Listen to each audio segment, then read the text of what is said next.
पहले से ही राष्ट्रपति ट्रंप ने भारत पे सैंक्शंस लगाए हैं और क्या करेंगे वो। ভেনেজুয়েলায় মার্কিন সামরিক অভিযানের প্রেক্ষাপট টেনে ভারতের প্রধানমন্ত্রী নরেন্দ্র মোদীকে নিয়ে বিতর্কিত মন্তব্য করে ব্যাপক সমালোচনার মুখে পড়েছেন কংগ্রেসের নেতা ও মহারাষ্ট্রের সাবেক মুখ্যমন্ত্রী পৃথ্বীরাজ চবন।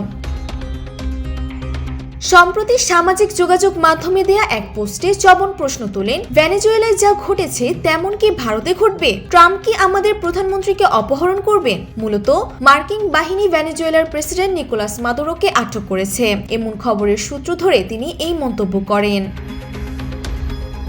চবনের এই মন্তব্য দ্রুত ছড়িয়ে পড়লে কড়া প্রতিক্রিয়া জানান জম্মু কাশ্মীরের সাবেক পুলিশ প্রধান এসপি বৈদ। তিনি একে দেশের জন্য অপমানজনক মনে করেন। তিনি বলেন, ভারতের মতো পারমাণবিক শক্তিধর দেশের ক্ষেত্রে এমন ভাবনা হাস্যকর। জীবন অবাক না করলে কে করবে? 28% মিল্ক ফ্যাটের অবাক করার সাথে ফ্রেশ মিল্ক পাউডার। জীবন অবাক করুক প্রতিদিন। নেটিজেনদের একাংশ চবনের এই বক্তব্যকে দায়িত্বজ্ঞানহীনতা ও মূর্খতা বলেন। রাজনৈতিক বিতর্কের পাশাপাশি যুক্তরাষ্ট্রের নতুন শুল্ক নীতি নিয়েও কথা বলেন চবন। তিনি বলেন, ট্রাম্প প্রশাসনের উচ্চ শুল্ক আরোপের ফলে ভারতের রপ্তানি বাণিজ্য মারাত্মক ক্ষতিগ্রস্ত হবে এবং ভারতকে বিকল্প বাজার খুঁজতে হবে। তবে অর্থনৈতিক আলোচনার চেয়ে তার অপহরণ সংক্রান্ত মন্তব্যটি এখন বিতর্কের মূল কেন্দ্রে।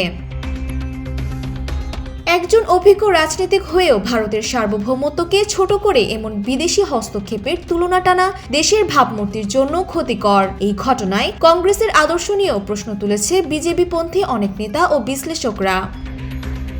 ডেস্ক রিপোর্ট, জয় জয় দিন।